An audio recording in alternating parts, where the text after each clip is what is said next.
There are people who build products, and then there are people who bend reality itself. Steve Jobs was not just a businessman. He was a force, a visionary, a perfectionist, a storyteller who made the world believe that technology could feel human. He didn't invent the computer. He didn't invent the smartphone. He didn't invent music players. But he took ordinary things and made them magical. That is the difference. Steve Jobs believed in one dangerous idea. The people who are crazy enough to think they can change the world are the ones who do. And he lived by it. Not halfway, not safely, completely. While others chased comfort, he chased excellence. While others asked, "What is possible?" Jobs asked, "What is perfect?" And that obsession changed history. But here's the truth most people ignore. Steve Jobs was not born powerful. He was adopted, dropped out of college, fired from his own company, rejected, humiliated, doubted. Imagine building a company from a garage, only to be thrown out of it. Most people would break. Jobs rebuilt. That is the lesson. Your setbacks are not your ending. Your rejection is not your identity.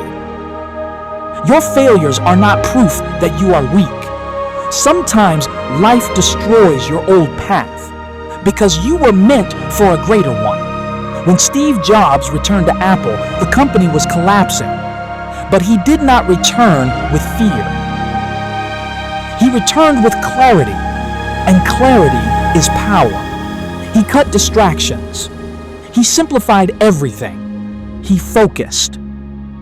That is one of the greatest lessons from Steve Jobs. Focus is not saying yes to the important thing. It is saying no to 1,000 distractions. Read that again. Most people fail not because they are untalented, but because their energy is scattered. Too many goals, too much noise, too much comfort, too much waiting. Steve Jobs understood something rare. A focused mind becomes unstoppable. And then came the revolution. The iPhone, the MacBook, the iPod. But the real product was not the device. It was belief. Jobs made people believe that innovation mattered, that design mattered, that beauty mattered. He taught the world that details matter, even the invisible ones, especially the invisible ones. Because excellence is not something you turn on for the audience.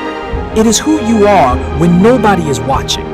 Steve Jobs also understood the power of simplicity. Simple is hard. Anyone can make something complicated. Very few can make something simple and beautiful.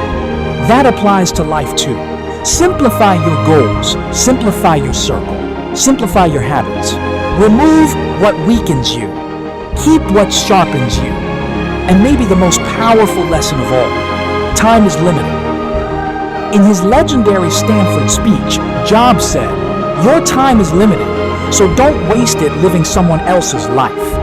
That line hits differently, because one day, all the excuses end. One day the clock runs out. So create, build, risk something, start the company, launch the idea, write the code, make the art. Stop waiting for permission. The world does not remember people who played safe forever. It remembers the people who dared. To be like Steve Jobs does not mean wearing black turtlenecks. It means believing deeply in your vision. It means demanding greatness from yourself. It means caring about quality when nobody else does. It means staying resilient when life crushes you. And above all, it means refusing to live small. Because somewhere inside you, right now, there is an idea, a dream, a future, waiting for you to believe in it fully. Just like Steve Jobs did.